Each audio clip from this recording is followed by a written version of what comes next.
Okay, good afternoon. Mag-kuhan kog attendance ha. Mag-check sa pag-attendance. Abyo, please on your camera when you're called ha. Abyo, Present, ma'am. Alahid, Present, ma'am. Alberta, Present, ma'am. Badad, Present, ma'am. Calagonza,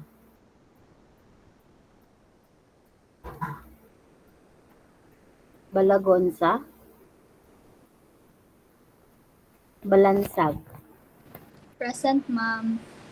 Belisario, Present, ma'am. Good afternoon. Calabria, Present, ma'am. Chu, Present, ma'am. Clemencio, Clemencio, Excuse. Cornelio. Present, ma'am. Dito to sa Cornelio to. Oo, ma'am. Donasco, Present, ma'am. Docusin, Present, ma'am. Eblamo, Present, ma'am. Fuentes, Present, ma'am. Gampong, Present, ma'am. Henes, Present, ma'am. Guro, Present, ma'am. Amir, Present, ma'am. Said, Present, ma'am. Sata, Present, ma'am. Labis, Lagahit, Present, ma'am. Latif, Present, ma'am. Lozano, Present, ma'am. Montes, Present, ma'am. McVickers, McVickers, Melendez,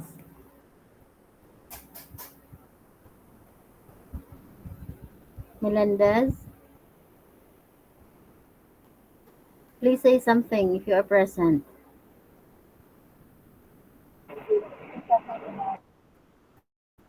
Noliora, Present, ma'am. Odiada, Present, ma'am. Ortizani, Present, ma'am. Pandara, Here, ma'am. Parba, Present, ma'am. Pasas, Present, ma'am. Patalinghog, Present, ma'am. Pellegrino, Present, ma'am. Penkian, Present, ma'am. Sangwal, Sangwal,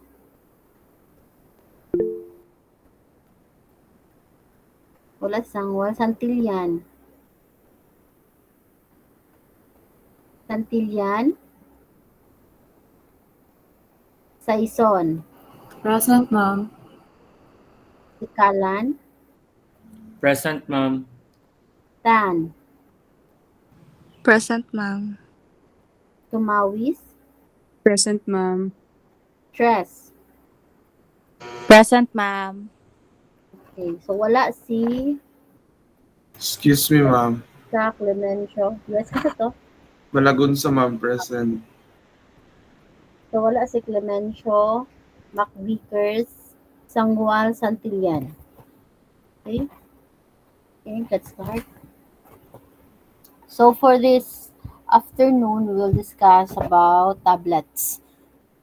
No, so we've done sa atong granules, powder granules, capsules, now tablets.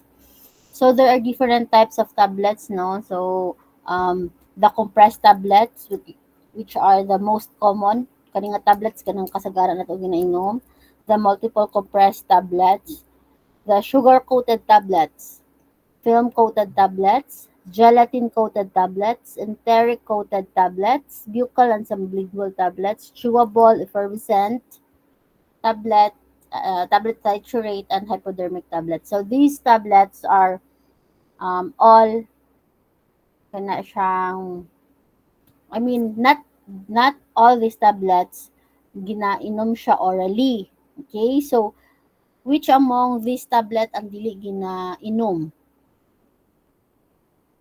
Effervescent, ma'am. Effervescent? So ginaunsa na itong effervescent? Gina-dissolve sa water. Ay, Dayon, dayon ibutang. Man dayon siya administer. administered orally by drinking the water, ma'am. So orally gyapon, ginainom gyapon nato sa effervescent, no? So sige sa ang dili gid nato siya imnon, like dili siya orally taken. Man ani nga type sa tablets. Directal medications, ma'am. Sa kanang nakalista.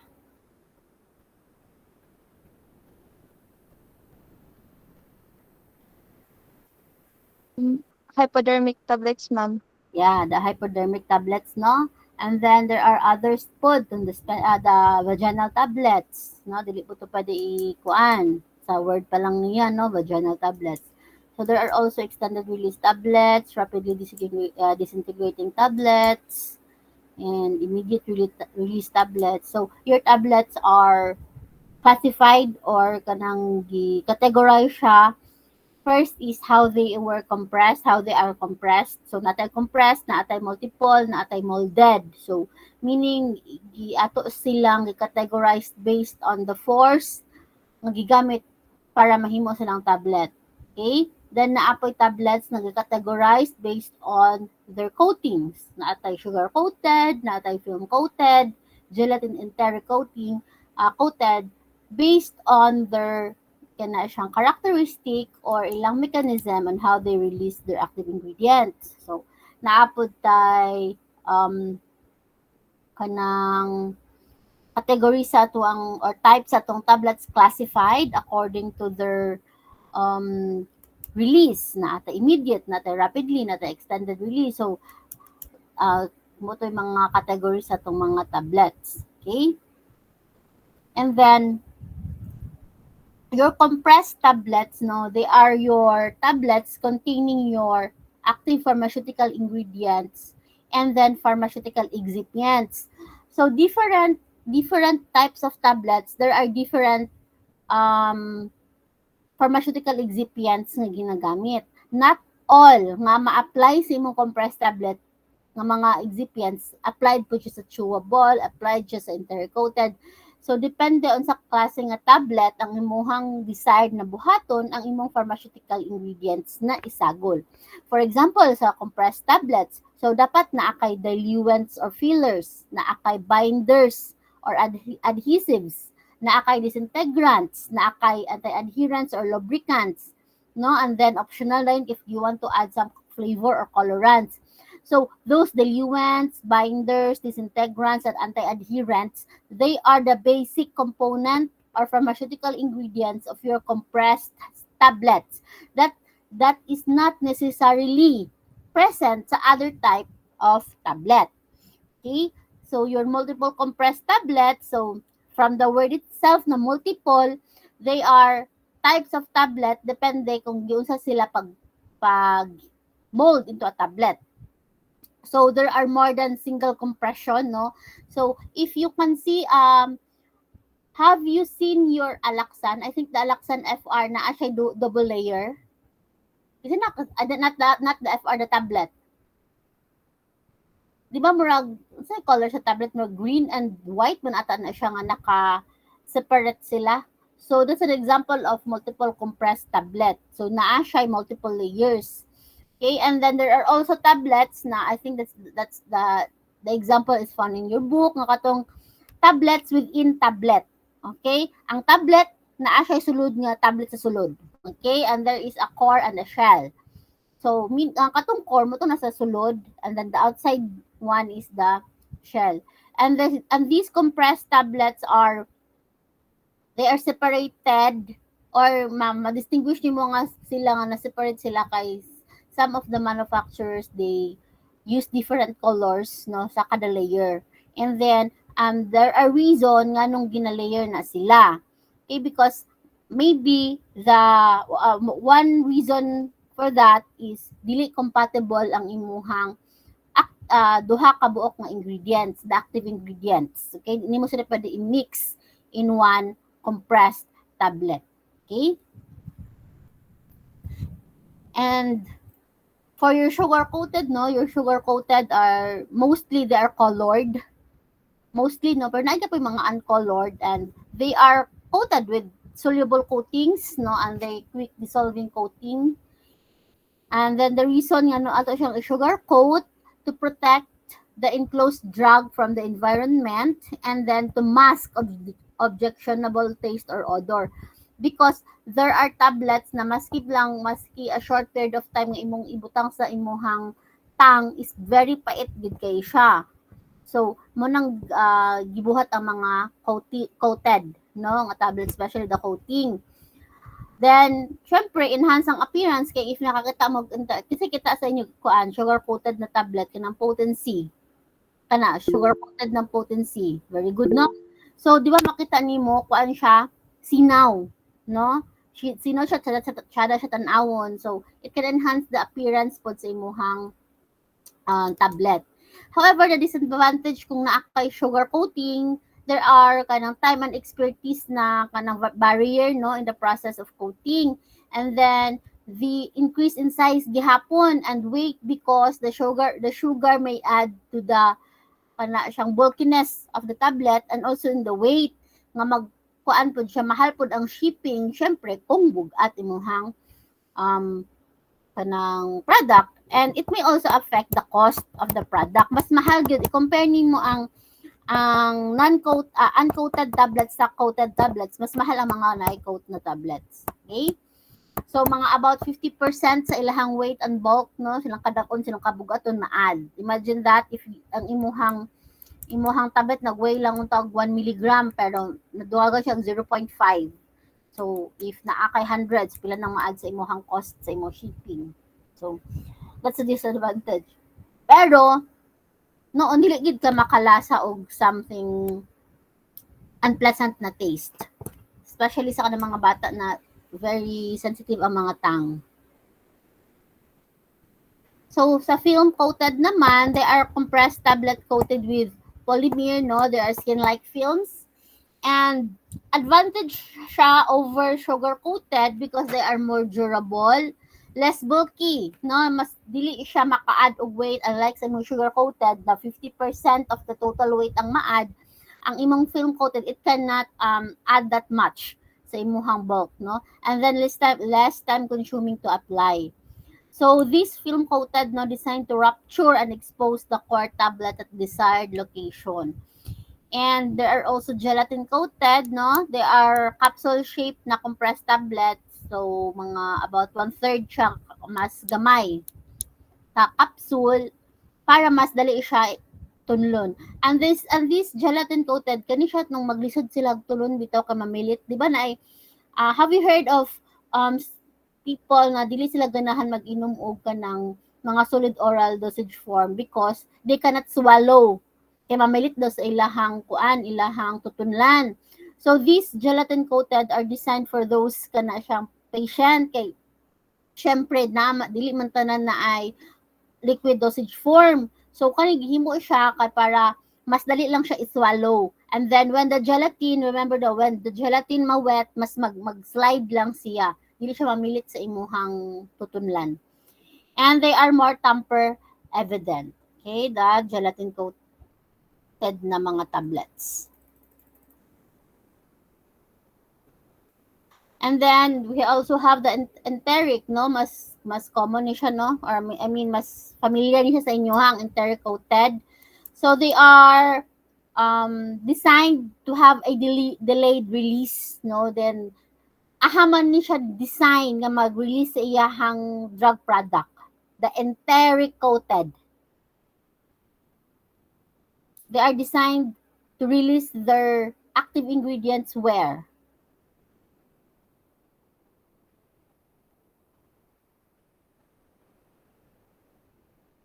Stomach po. Stomach. Sige, other answer. Thank Sa you. intestines, ma'am. Intestines, ma'am. Very good. In the intestine, enteric, no? Intestine. So, they are designed to disintegrate and dissolve and absorb in the intestine. Nga naman dito siya because maybe the active ingredients present is can be destroyed by the gastric acid or can be irritating to the gastric mucosa para ma-bypass nimo ang gastric environment, then you put an enteric-coated. So, kaning enteric-coated, dili ni siya, once mag-agli siya sa stomach, dili ni siya dito ma-dissolve. Dili na siya dito ma-disintegrate. Okay? Dito lang siya sa iyang proper environment. So, proper pH, proper pH niya and proper temperature, which is dito siya sa intestine. Dili siya pwede dito dili siya mag-release sa iyang kung na siya sa stomach. Next, your buccal and your sublingual, they are flat and oval, intended to be dissolved in the buccal pouch or beneath the tongue. So, the buccal tablet, motong dito sa inyong buccal pouch, dito sa cheek bitaw, and then under the tongue ang imuhang sublingual. Sub meaning under, lingual means the tongue. So, dito siya dapat ma-dissolve. Okay? So, most of you, kinsa may kuan og lozenges. It's not a tablet, it's a lozenge. Pero naay mga tablet na murag lozenge siya kadagko. Okay, and then pero mas less hard siya than the lozenge. Katong lozenges manggod gahi kay mo siya candy. Isa may ga kit og kinsay kuan kanang og strepsils sa ginahimo nilang candy nga ilang paakon ang lozenges. If you see the kanabitang instructions sa lozenges, they are intended to be dissolved lang slowly in your buccal. Dayon at least 4 to 6 hours. However, ang nahitabo, himuon siyang yung ginahimo ninyo siyang snowbird og max, ginapaak ninyo. So wala lang 5 minutes lang hurot na. So wala na niya na-release ang iyahang dapat ma-release nga active ingredients. Just like your buccal tablets in anak gihapon na yung mechanism, do not bite it, do not chew, kaya ni siya chewable. They are intended to be dissolved in the buccal pouch. Pastay lang nimo siya din ha. Okay? And then, they are absorbed through oral mucosa, no, your buccal and sublingual. And then, sige, sa kaning duha, sa buccal and then the sublingual, kinsa man sa ila ang dali dapat ma-dissolve, the buccal or the sublingual? Sublingual, ma'am. Very good. The sublingual, no? The sublingual should be dissolved promptly. So, pinaka-common example ani sa ginahimong sublingual tablets, though they must be taken with water, kanang inyong captopril, no? Ginahimo siyang sublingual, especially those patong taas kaayo og BP nya kanang kinahanglan siya ipaubos pa. However, guys, that's not the practice anymore ha. Kana bitong taas kay BP niya ipakalit ninyo og paubos. That's not the case kay magtaas inyong intracranial pressure ana. So that's a no. So badlungon na ninyo inyong parents na nakabaluan ng nga practice nga kung magtaas ang BP pansakan dayon og captopril sa under the tongue. No, that's not the practice anymore. So pero in ana ang sublingual, dito ginabutang sa tongue. And they should have a prompt release because they need a rapid drug effect. Unlike sa imong buccal nga, they should erode slowly. Dapat takes time siya sa iyahang pag-release sa iyahang active ingredients. So for the chewable, no, the smooth, rapid disintegrating na dapat ninyo i-chew. Again, chewable, dapat i-chew. And then dissolved in the mouth before mo mag-take of water. Okay? They are flavored, no? Dapat kay kinsa may ganahan mag-chewable niya. Lasang lasang ampalaya, ang tambal. So, they should have a pleasant tasting ang inyong mga chewable tablets.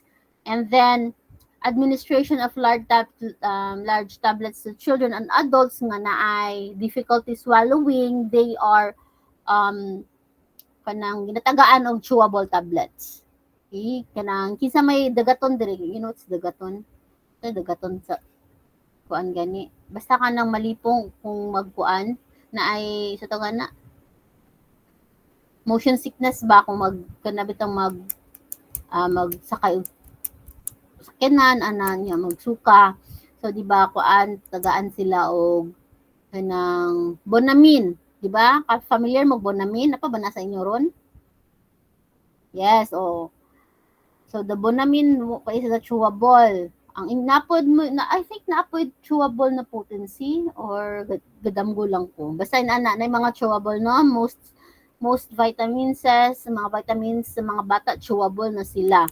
Kay kanang mas dali ihatag ang chewable tablets than those liquid. Dali immune ang liquid pero mas madali ma-convince ang mga bata sa chewable tablets.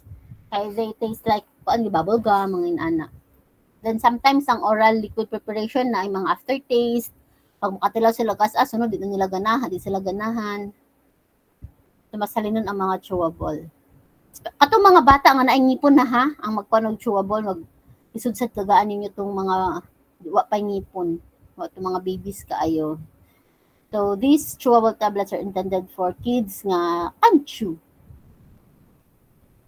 Then your effervescent tablets, no, they are compressed granular effervescent salts that will release gas. And again, this gas will create a bubble. No, the carbon dioxide there will create a bubble and then it will help break the tablet and enhance the dissolution.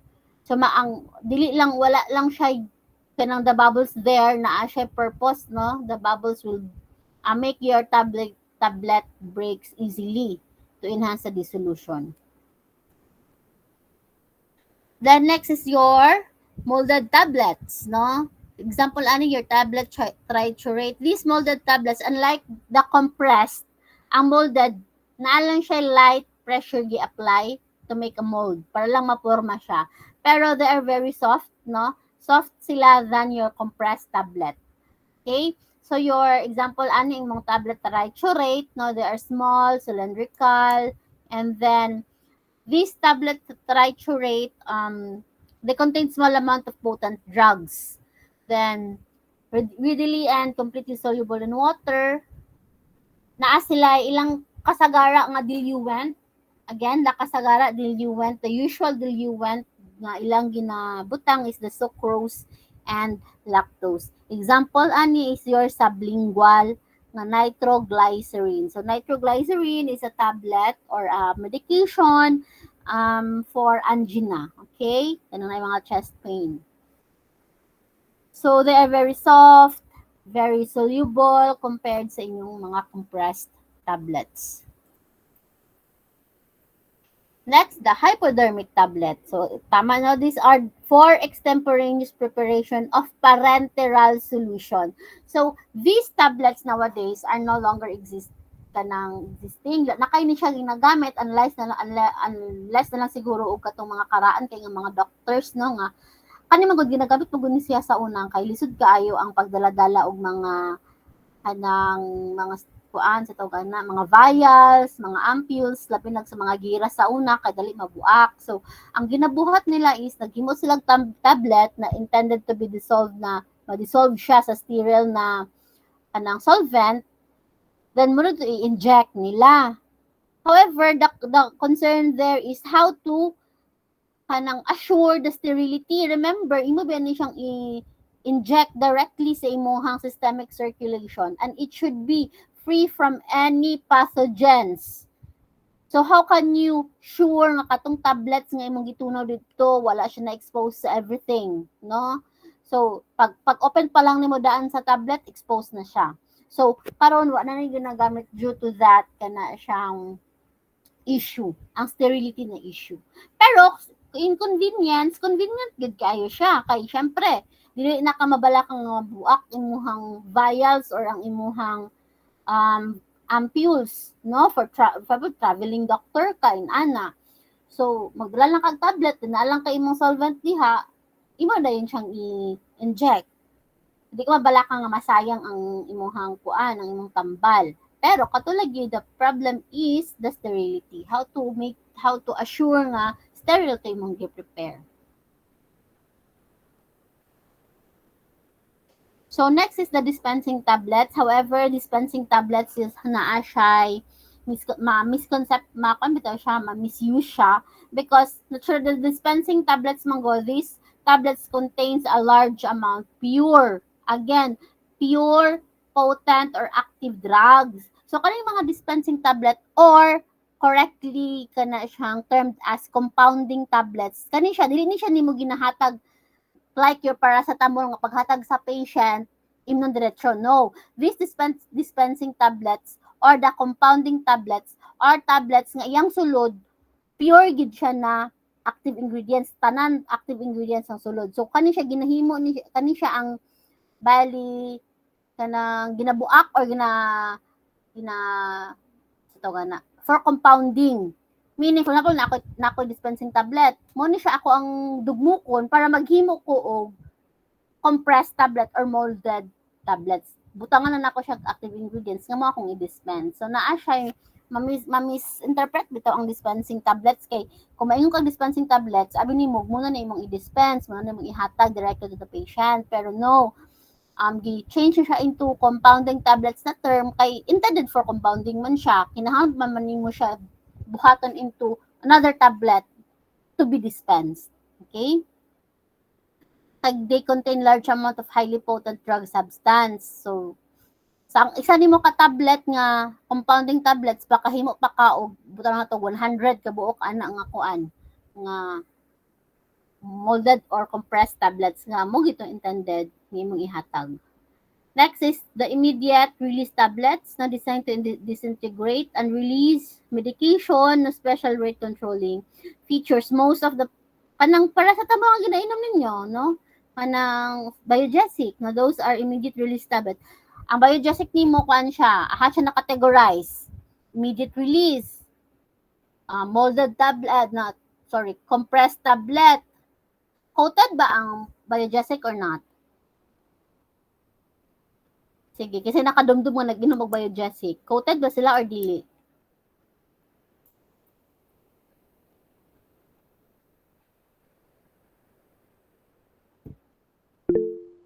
Yes, Mr. Pasa. Dili, ma'am.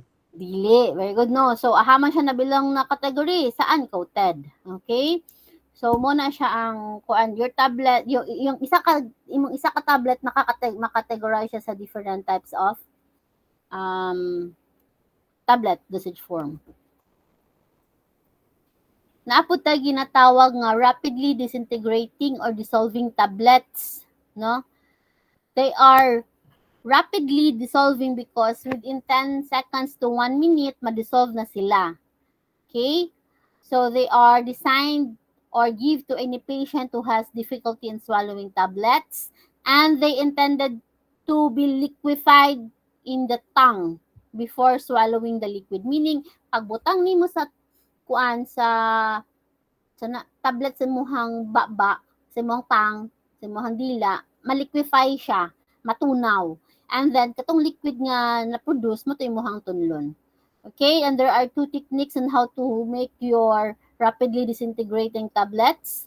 The lyophilization and then the soft direct compression. So, they are very water-soluble, no? Ang yang mga excipients, ang yahang mga pharmaceutical excipients are very water-soluble. And they just be simply, mo lang siya butang sa baba. Okay? Pero ang disadvantage niya is naa siya kanang problem sa taste. Pero if you want a very quick response, no rapid onset, kuan gyud siya advantage siya kung gusto kag epekto diretsyo.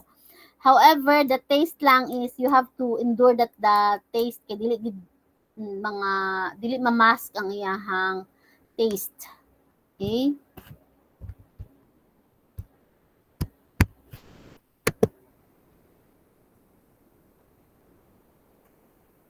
So, we will discuss for the compressed tablet. There are, I think, 3 types of tablets that emphasize here. The very common one, the compressed, the chewable, the molded tablets, and then the sugar-coated tablets or the coated tablets. Okay? So, for the compressed tablets,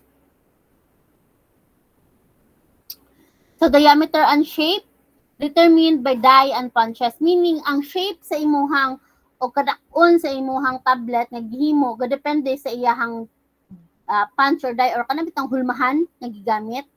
Okay? So if the punch used or the dye used is less concave, no?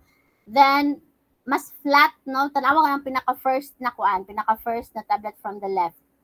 So less ang concave dili kay siya bugdo, no? If less concave ang punch nga gigamit. Then wait lang ha. Naba ni pointer ang kaning kuan? Wala ba?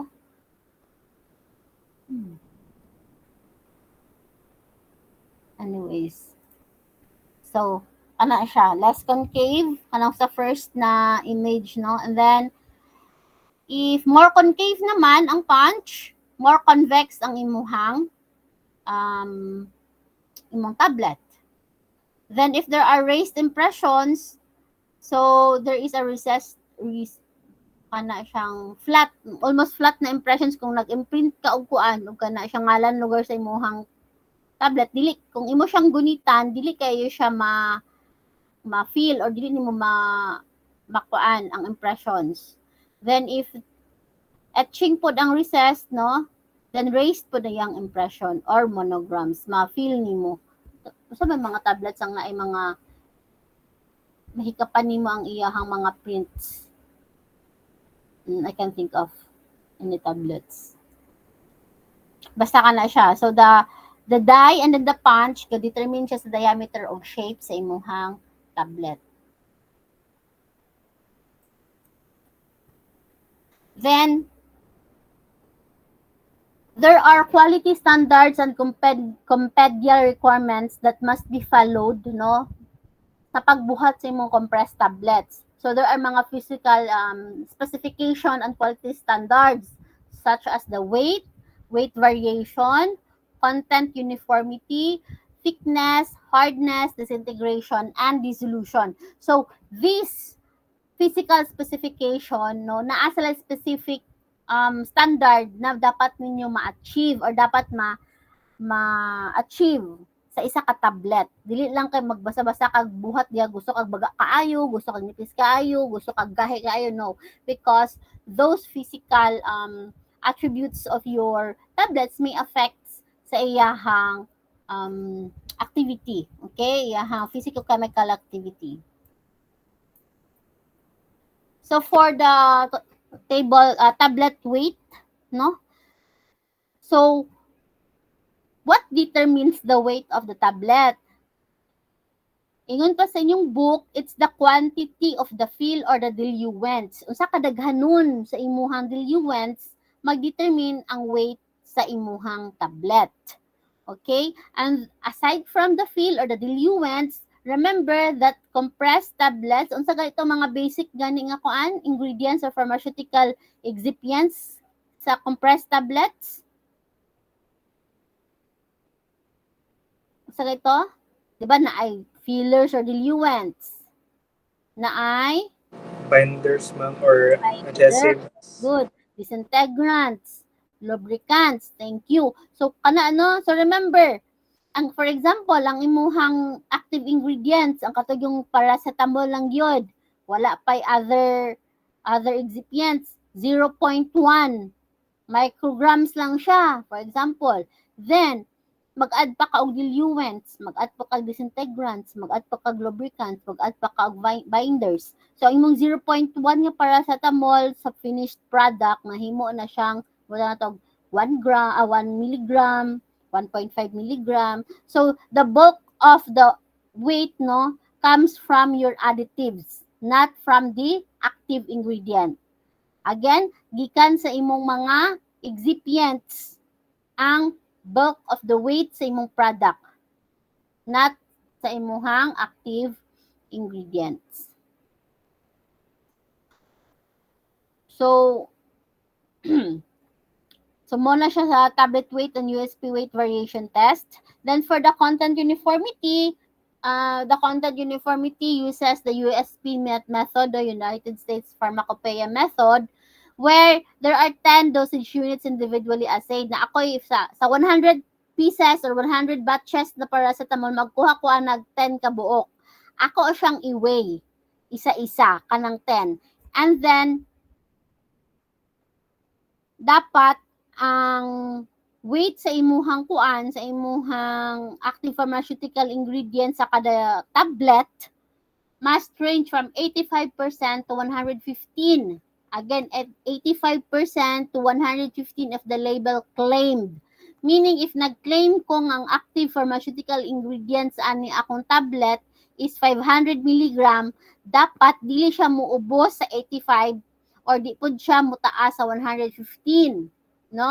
Kay kung dili nimo ma-met ang any of those criteria, then you have to add another test to verify the content uniformity of a tablet.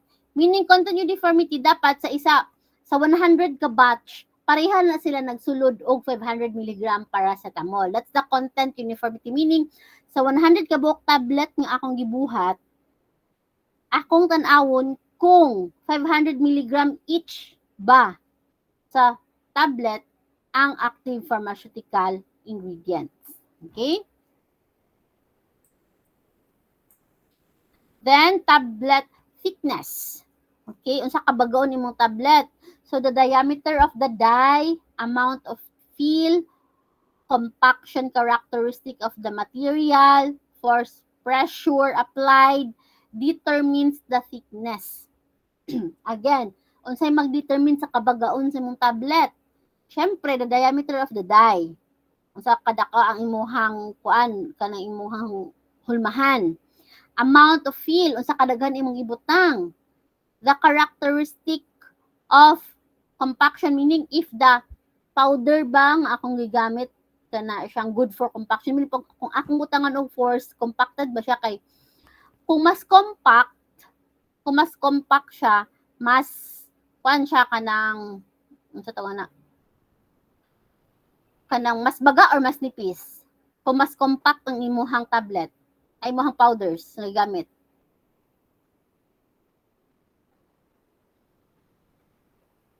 What do you think? Mas nipis, ma'am. Very good. Mas nipis, no? Kay mas kuan man siya. Mas less man ang void. Diyan na din ma-apply inyong physical pharmacy. No? Mas less man iyahang void volume. No? Mas less iyahang porosity. So, mas less ang spaces, mas compact siya, mas nipis. Okay? So, remember that the pressure applied during tablet kana siyang compression determines not just the thickness but also the hardness. Again, kung unsa ka kusog ang pressure nga imong gi-apply, for example, naghimo ka og kana siyang naghimo ka og munchkin, di ba imo nang ibilog-bilog imong munchkin? The more pressure imong i-apply sa imo or the more pressure nimo i-apply sa imong pag-mold sa munchkin, mas dugay siya mabungkag. Correct or no? Kasi gihimog munchkin. Di ba? Kung mas grabe nga pressure ang imuhang gina-apply, mas gahi ang imong munchkin. Mas dugay siya makrumple. Mas dugay siya mabungkag. Okay? So, isa na siya ka important factor nga imong i-control when you make a tablet. Again, pressure is one of the factor you have to control to make a tablet because the hardness may affect the disintegration and dissolution of the tablet. Again, hardness, kung gahi kay siya, dugay siya mabungkag. Kung dugay siya mabungkag, dugay siya ma-dissolve. Kung dugay siya ma-dissolve, dugay siya ma-absorb. Then dugay sa diyahang effect. So the pharmaceutical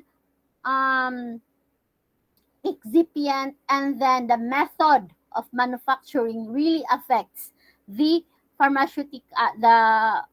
therapeutic performance of your product.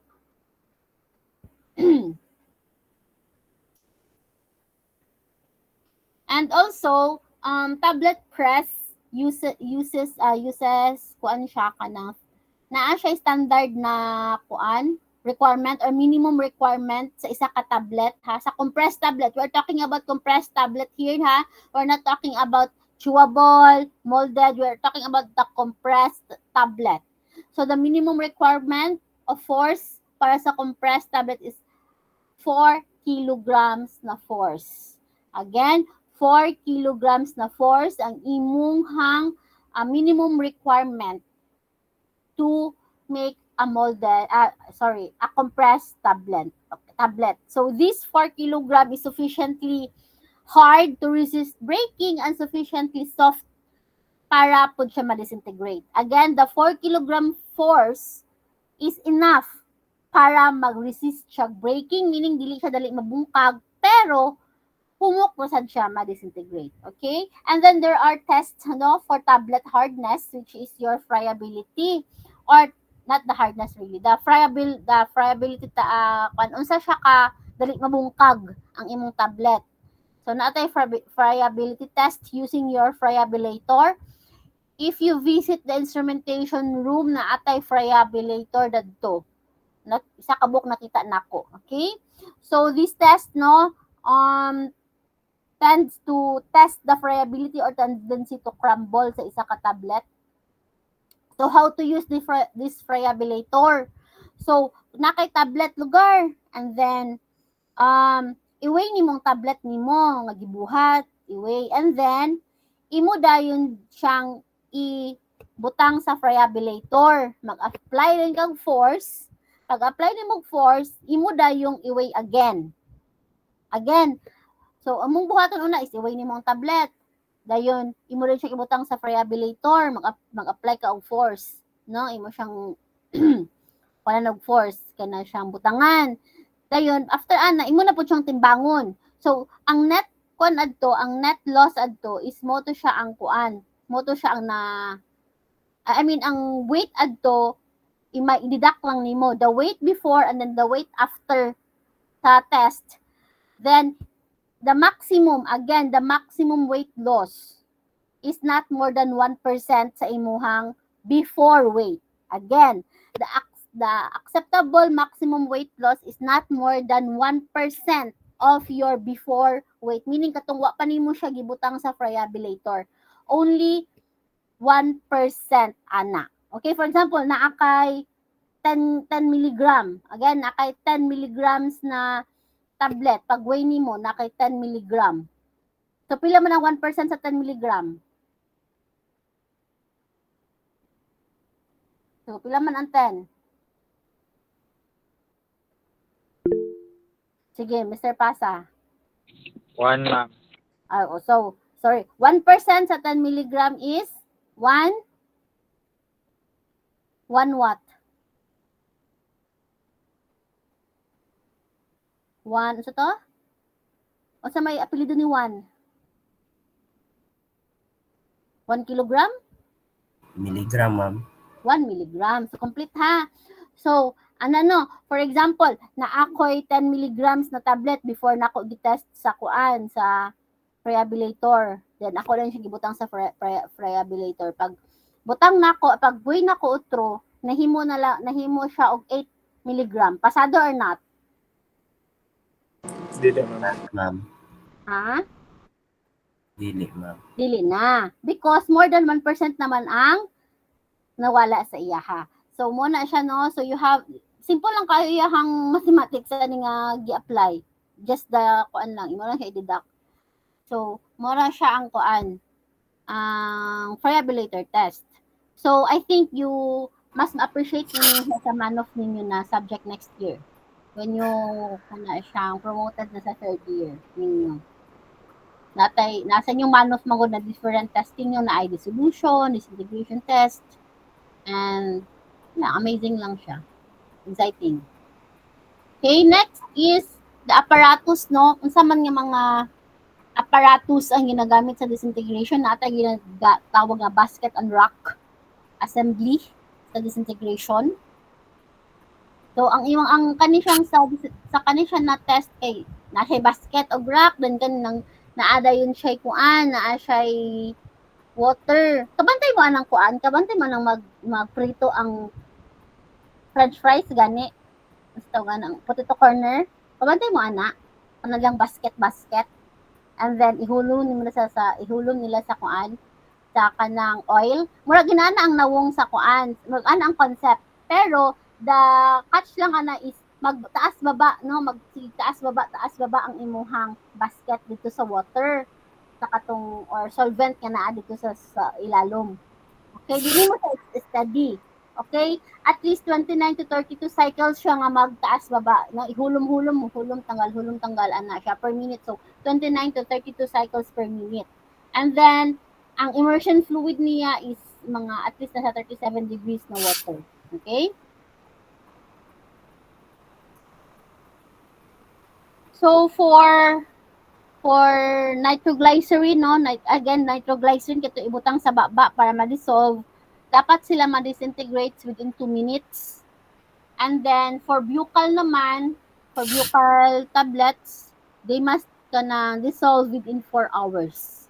So anything less or anything more, mga sorry, kita to. Nag-storya?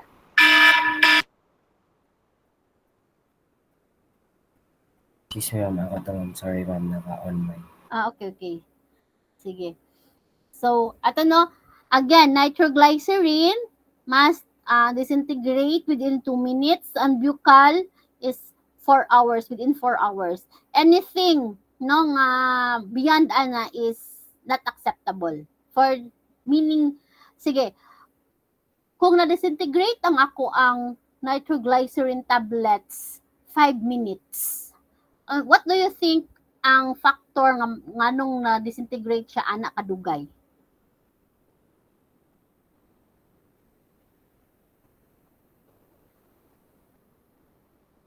Sige, analyze.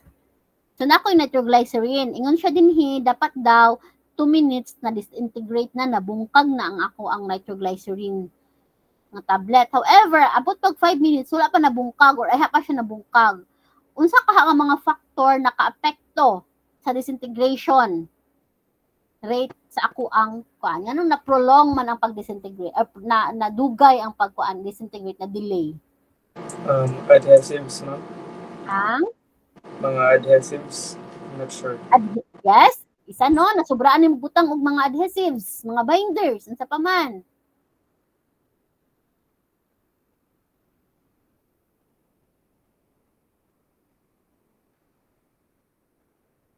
Sige, unsa pa may maka-apekto?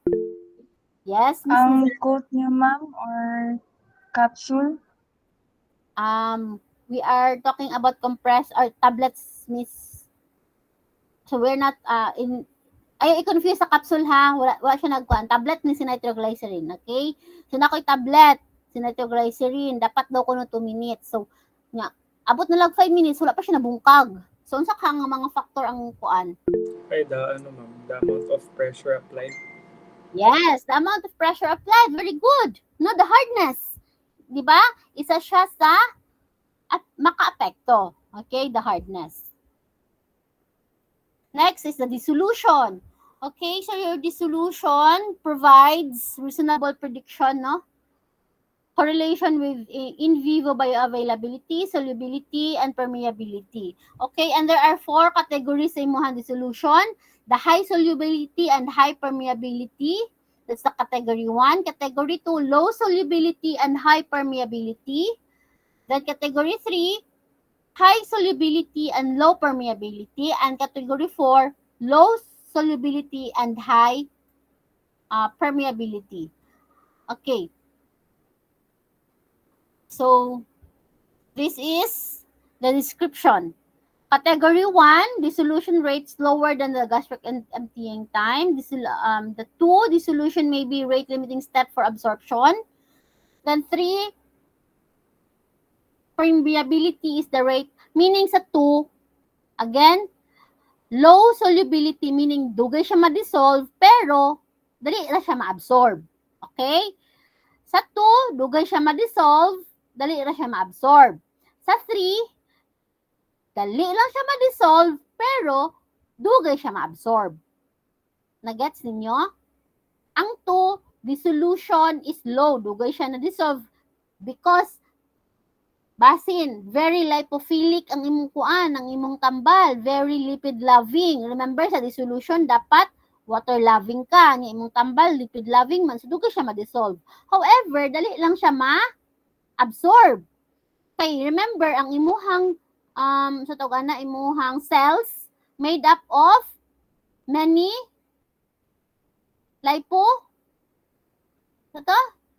Lipophilic, ma'am. Yes, lipophilic molecules. So, kung lipophilic siya, then imong tambal, lipophilic po, then, mas dali siya ma-absorb.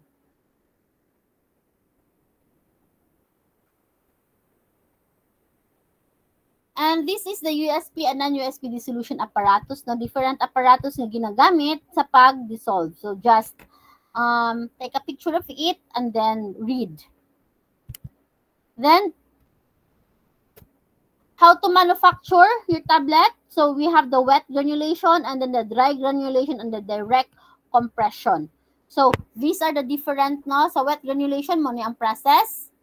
Then, the dry granulation, and then the direct compression. The direct compression, very simple lang gid ang iyahang kuan. The drug, i-grind nimo, and then i-blend, i-compress. That's all. That's your direct compression. Unlike sa imuhang wet and dry granulation, daghan kay arte, daghan kayo agian na imong tablet. Okay? Next is tablet coating.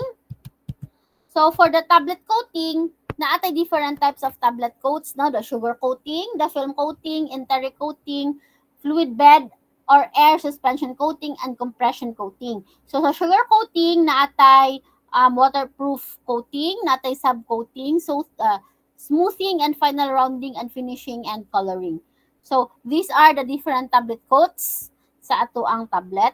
And reading assignment, impact of manufacturing changes in solid dosage form, official and commercial available tablets, packaging and storing tablets, and the solid other solid dosage form, your lozenges, your pellets, your pills, no? So basahan na ninyo dito sa book. And we will have a quiz this Saturday. So naatay quiz karong Saturday, 8 to 9 a.m. at demo room. Again, quiz karong Saturday, 8 to 9 a.m. demo room. Unsan yung gusto, apilon ang tablets or dili? No, ma'am. No. No, sa. Okay, so, kung dili apilon ang tablets, can we have another set of mag-quiz na punta sa Wednesday? Okay lang sa inyo tungaon na to. Okay. So, mag-lecture pa man ta tomorrow. So, whatever ang lecture today and tomorrow will be the coverage for next week, Wednesday. And then, ang coverage for Saturday, tong duha ka chapter. The capsule and powder and granules. Dora mo to ka chapter last time, no? Yes, ma'am. Yes, okay. So, mag-quiz ta karong Saturday, 8 to 9 sa demo room. Dayon, ang coverage, chapters on the powders, granules, and capsule. So, for Wednesday next week, the coverage is the tablets and whatever topics nga mahuman nato by Saturday. Paro? Okay. So, I think we're just on time. Thank you for your time. No, thank you for listening and have a good day. Thank you. Goodbye. Goodbye.